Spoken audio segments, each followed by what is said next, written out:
Kakos Industries is ad-free. To help keep it that way, head to kakosindustries.com/Patreon and consider becoming a member today. What you are about to hear is the sound of a penny flying out of the well on the other side of the earth.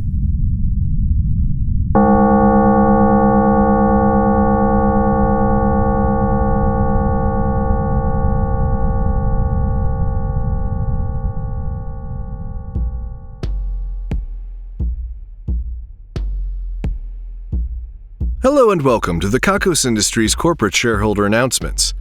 At Kakos Industries, we help everyone everywhere to do evil better. My name is Cornelius III and I am CEO. Shareholders, I hope that you have been recovering well since the last broadcast. Obviously, Halloween didn't go the way that any of us had hoped it would. The delirium mist made everything a living nightmare until we finally figured out how to turn it off, which was still a couple of hours after the broadcast finished. At some point, someone on the team responsible for running the mist came down enough to remember that they ought to switch it off. I am sure that you have many questions regarding what happened and what was rumored to have happened, but we should address those in a moment. Today's broadcast is coming to you from the distortion from a failing video call. You may not remember who you were trying to talk to. You may not remember making the call at all. All the same, when the time came, you started to make the call. And then the call started to fail. It is failing in such a way as to bring you these announcements. I understand that this radio, if we can call it that, comes to us from a collaboration between our division of distortion and QWERTY, a technology company that has something to do with voice-over internet protocols. The sound quality is a bit hard to pin down and is maybe a bit spotty, but I trust that you can hear me clearly and you will hear everything that you need to. I should emphasize right now, before we really get into it, that this broadcast is exclusively for Kakos Industries shareholders. If you're not a Kakos Industries shareholder, then I would recommend hanging up the call now. Otherwise, you may be subject to some subliminal messaging that will cause all kinds of untold havoc. Our shareholders are immune to this particular kind of havoc on account of having already had it unleashed in their lives by us. Sorry, but not really. Just kind of comes with the territory, you know? We'll start with my whereabouts at the end of the broadcast last time. When the hallucinogens wore off, I discovered myself in an actual cave system. Not the one from my hallucinations, just a regular one. I was somewhere beneath the building, just walking through caves. Initially, I thought I was on the verge of some kind of breakthrough, but then the further I got into these caves, the further away from the mist I got, and I gradually sobered up. This left me with another more concerning problem, which is that I was deep in the caves with no idea where the hell I was or any hope of retracing my steps. I have been trained in certain techniques for finding my way out of situations like this. But as you can imagine, there are no surefire methods of getting unlost in a cave system you are totally unfamiliar with. Fortunately, this particular cave was not all that deep or complex, but it still took me around 6 hours to find my way out. I was starving, I was coming down from the delirium, and I was exhausted. Yet I was still in no worse shape than many of you. Some of you are no doubt wondering if I was able to discover any truths or secrets or revelations about my own existence, and the answer is, unfortunately, no. I just got lost in some caves. That's the thing about psychedelics. Sometimes they take you where they want to, not where you want them to. To add to the frustration there, I actually attempted to take another dose of the delirium, or more specifically the cocktail my grandfather had left a recipe for, but my tolerance after Halloween and the megadose that we all took has made it impossible to get back there. I'm hoping that sometime soon my tolerance will return to normal. There is no telling. Many of you are, of course, curious to know if the man with the long hat was real or not. I have personally listened back to the recording several times. Unfortunately, with the way it was recorded, it is not possible to know if it was real or hallucination. I understand that the reports of shadow people have largely ended, so I'm going to blame that on the mist just as I did last month. To this day, no one has been able to tell me exactly what they owe the man with the long hat, or how they expect him to collect it. But all the same, the fear is quite real. Then there's the other thing we should probably talk about. When I did manage to get back to the recording studio, it was empty except for a sizable puddle of blood on the carpet. The team was already getting to work cutting away at it to replace it with something in better shape. There was a smell of gunpowder, so I knew that something terrible had happened. I called Soundman and he was completely fine, which was a huge relief. I knew that Forrest might have come looking. In fact, he did, but you knew that already. Soundman explained that, in his terror, he fired his weapon, and he struck Forrest in the abdomen. Against his better judgment, he then started to perform first aid on Forrest, attempting to staunch the bleeding. On account of how everything was, it did take emergency services some time to arrive.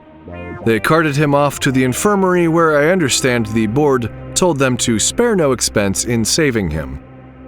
But unfortunately, or perhaps fortunately, he was pronounced dead when he got there. The board has taken possession of his body, probably for appropriate funerary rites. I feel some sadness for the whole situation. Obviously, he was a mean little shit, but he didn't make himself that way. All the same, it's hard to say that I'm grieving. Soundman has been going through some complicated emotions as well, as far as I can tell. On the one hand, we know how he feels about pointing guns at me, and Forrest certainly did look a lot like me. I think maybe Soundman got the opportunity to work some stuff out. Once he figured out that no one was going to punish him for this, I think he brightened up considerably. At the end of the day, it was self-defense. I think we've caught up with the big questions, so let's get on with the broadcast. We recently had the Festival of Anti-Celebration and Black Friday. Obviously, we try not to tell you exactly how to anti-celebrate, lest it start to appear like formalized celebration. As for Black Friday, we had a line out the door for a special mystery box. The mystery box was filled with personal varnish. We found a way to get rid of it. I hope you find some use for it if you ended up with it. Coming up, we have the Yule Festival, which is exciting as always, as all of you come down to celebrate the darkest night of the year for us up here in the Northern Hemisphere. We'll have drinks and entertainment and all of the usual festivities. Yes, I will be dressed as a Krampus monster, and yes, I will have to spank you if requested. We also have the Rhymes with Festival, and this year you all selected the Westival. Apparently it's going to be Wild West themed with saloons and cowboy hats and whatnot. I have been informed that the chances of hootenanny are rather high. Then, of course, we will have our New Year's celebration, which will be the next time that you hear from me. The Cacophonia Festival has returned to a somewhat normal level of operation. As we know, it is intended to be a music festival that sustains itself by first draining the resources of the bands and attendees, and then using the bands and attendees as a workforce to keep everything going. During Halloween, there was some spooky music that devolved into everyone running away from shadow people, but now the programming has calmed down. The trouble is that the programming is still heavily improv-related. I understand that they have had a long-form improv routine running for about 2 weeks now, without much interruption. The performers sleep on stage, in character. The show is titled, "What Are We Gonna Do with Jeremy's Pickle?" which I understand came from multiple audience suggestions way back at the start. I do not know if they intended for this event to run so long, or if they just haven't been able to yes-and their way to any kind of conclusion. This is the live performance equivalent of the halting problem. The middle Tabitha, whom I have been spending a great deal of time with, was able to avoid the worst of Halloween. She apparently had a similar tolerance to me and was able to get free of the event, though it seems as though she still had an uncomfortable psychedelic experience that she has been resistant to telling me about. Now, shareholders, I have a bit of business I forgot to take care of earlier. I have to make a call real quick. What is it? Hey, Dirk. What are you working on? It's a robot. Well, that much is obvious. It is what you do after all. What does the robot do? Robot stuff. Like what kind of robot stuff? Did someone ask you to call me up? Your 3 spouses all asked me to call you up. Do you want to talk about it? It's just a robot, Corin. Nothing to get so upset about. You sound kind of upset yourself, Dirk. I'm fine. Everything is great. I'm doing great. Okay? I'm making a big violent robot, just like everyone wants me to. How violent? What does it do, Dirk? Just violent robot stuff, Corin. The usual. Specifically, what does it do, Dirk? Okay, fine, Corin. You have to know. It crushes your balls. What? It's got all these big actuators and pistons, and they work together to just destroy your balls. What? There's a little cubby here. You can put your balls right in there. Then all the pistons and actuators, they work together to completely smash your balls into nothingness. What? And it calls you names while it's doing it. What kind of names? Not ones to say in front of your shareholders, Corin. Real nasty stuff. Why? Let's see why. Sometimes life just busts your balls, Corin. It's just like that sometimes. Life just takes your balls and grinds them into a fine powder. Dirk, how is this robot going to destroy anyone's balls? Are they going to put them in there? That's just it, Corin. They put them in there themselves. They let that thing just obliterate their balls. How do you convince them to do this? Or is it like a sex thing? Oh, I wish it was a sex thing, Corin. That would be great. But it isn't.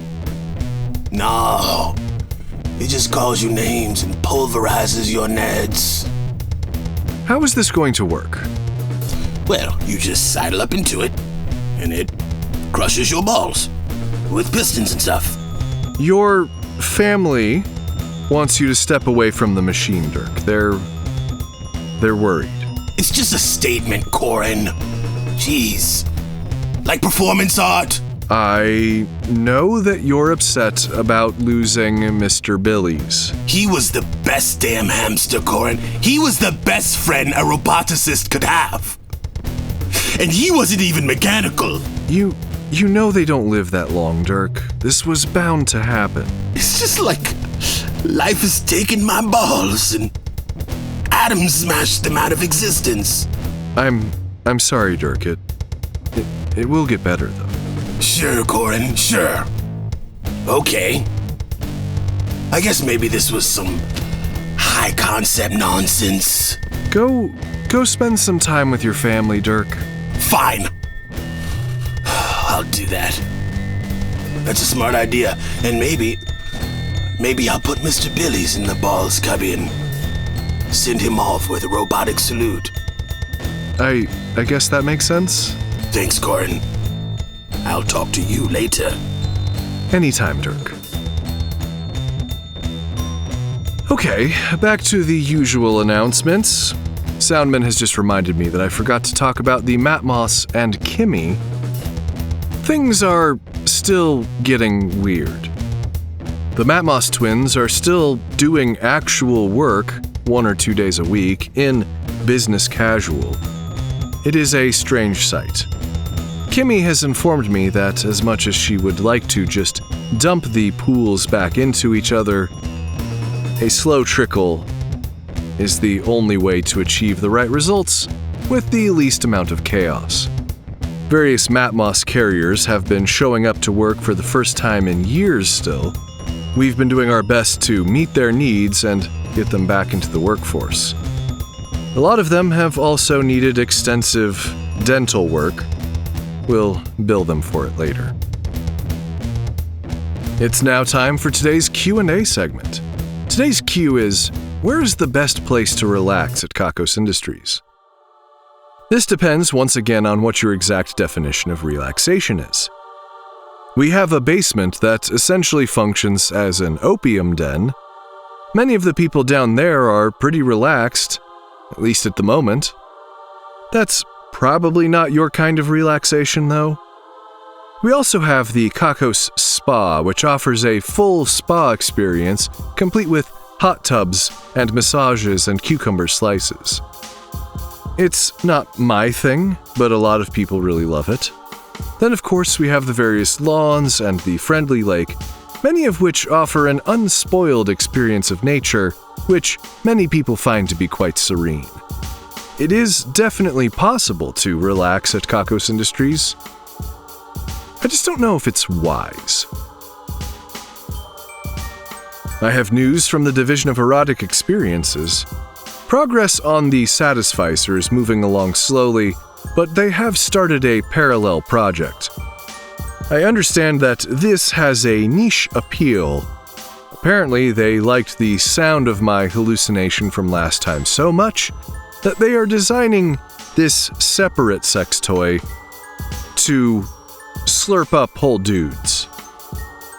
Like, their whole bodies, I guess.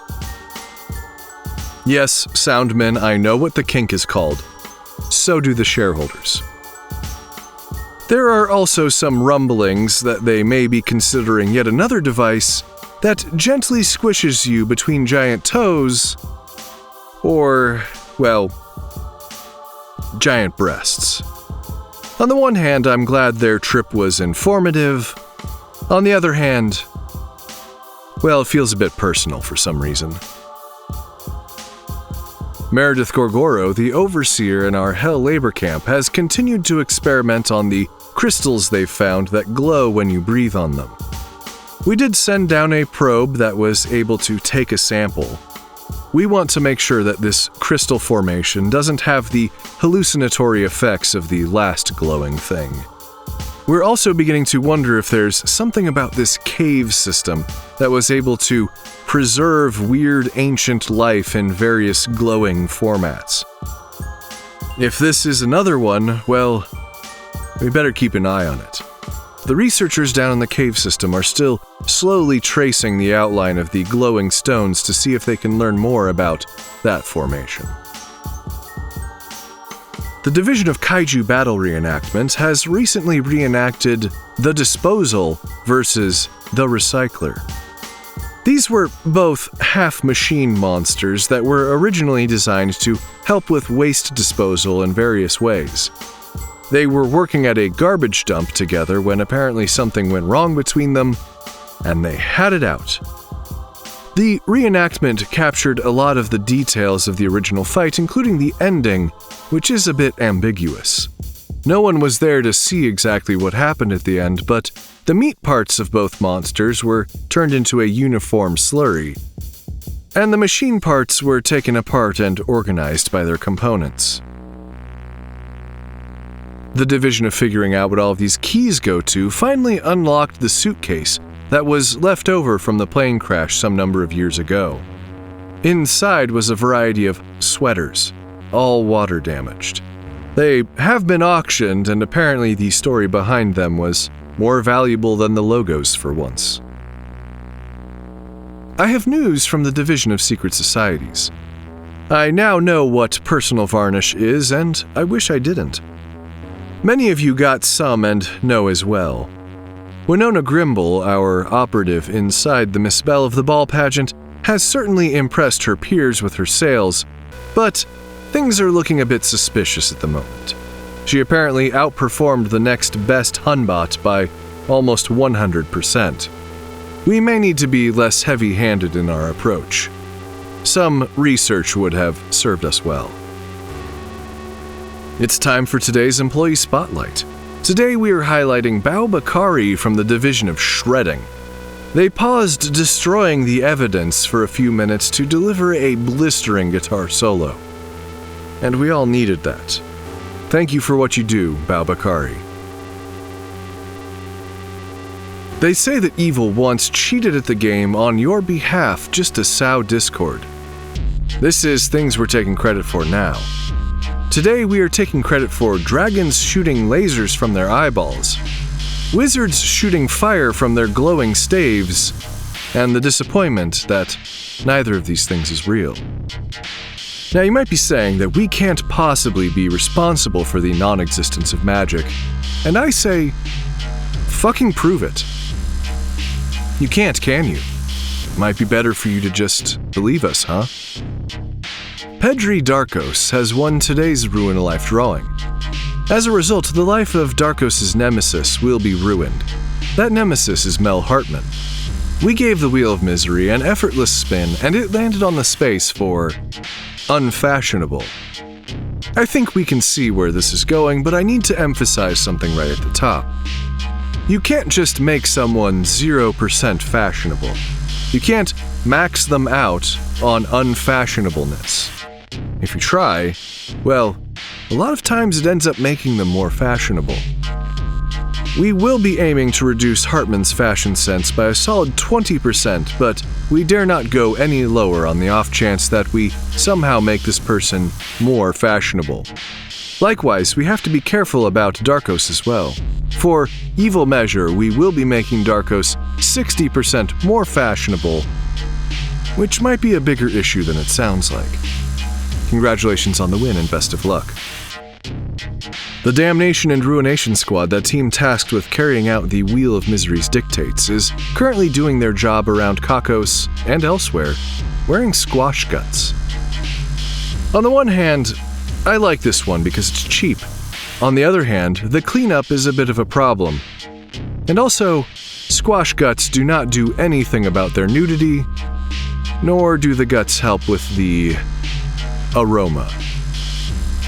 This brings us to the end of today's broadcast. I know that things have been a bit uneventful since Halloween, but we've really been just doing our best to get back on track after everything that happened. You may have realized that the video call that you're getting this broadcast through is coming to you on what is apparently not even one of your computing devices. It's one of ours, and it needs to be destroyed. Do not look through its files, do not attempt to wipe the hard drive. Get a hammer and end it. The numbers are next. 66, 66, 66, 67, 66, 66, 65, 66, 64, 64, 66, 64, 6, 4.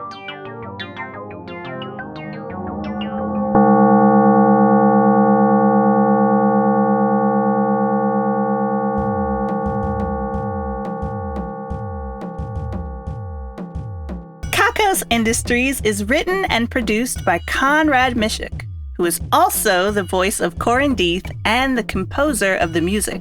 The introductions and credits are read by Ryan L. Jenkins. The knife in the back of the knife in your back. Special guest appearance in this episode by Anwar Newton as Dirk Cornelius Sexplosion. Find transcriptions and more at kakosindustries.com. That's KAKOSINDUSTRIES.com. Visit store.kakosindustries.com for merchandise and get wonderful benefits by becoming a subscription donor at kakosindustries.com/Patreon. Join our community at kakosindustries.com/Discord and follow us on social media. fan art really makes our day. Drop us a line for whatever reason at inquiries@kakosindustries.com. Special thanks to our esteemed shareholders, Christina Kirkland and Brian Slizzard-Becker. Also thanks to honored employee Calico, who caught the bottle of expensive wine before it could hit the ground. The division of beanies, booties, and construction projects that are probably too large for yarn, directed by Theo Cornett, has completed the supports for the second story, but has gotten a little lost in the weeds on creating potential secret passageways. The division of obscure vintage technology, directed by Craig Sizz, has acquired a mold used for making savory gelatins from the 1970s. It is already evil, no need to acquire a special variant. The division of subtle efficiency increases, directed by Daniel R. Smith, has increased efficiency by making employees' work the source of a strange itch that they can only scratch by completing their assignments. The division of Kakos Cafeteria Reviews, directed by Seth and Josh, has reviewed Human Gavage. You walk up to the counter, they put a funnel in your mouth, and then fill you with corn. 3 out of 9. The division of Improbable Cookbooks, directed by Hayden Neff, has been working on Fondant. It's a book of things you can technically melt or dip in a melted substance, but probably shouldn't. The division of Villainous Introspection, directed by Sarah, is still considering what sounds make them feel the most evil. They are currently listening to recordings of open mic nights on repeat. The division of Animal Stacking, directed by the one true Dave, has stacked a rack of black yaks. The division of lesser-known napping locations, directed by Sass Master J, has recently taken a nap in the air guitar studio. When they've got their headphones on, it's actually quite peaceful. The division of Unnecessary Competitions, directed by Mike A, has organized a reading competition for documents in the Kakos archives. It's not a question of volume so much as stamina. The division of Things That Have Switches That Shouldn't Have Switches, directed by Her Foxiness, Miss Dr. Indigo J.S. Volpes XIII, Esquire, has put a switch on a chair. When set to off, it functions like a normal chair. When set to on, watch out. The division of Deeth Divination, directed by Jack Delancey, watched Corin straighten his tie. They are expecting 100 years of rain. Our esteemed shareholders, honored employees, division heads, and other Patreon patrons are the best. If you want a thank you in the credits, your own division, or other great rewards that help to keep this show running, please head to kakosindustries.com/Patreon. That's Patreon, Patreon. Doing evil can take a lot out of you. Kiss yourself if nobody else will. They let the thing just obliterate their balls. Okay, take that.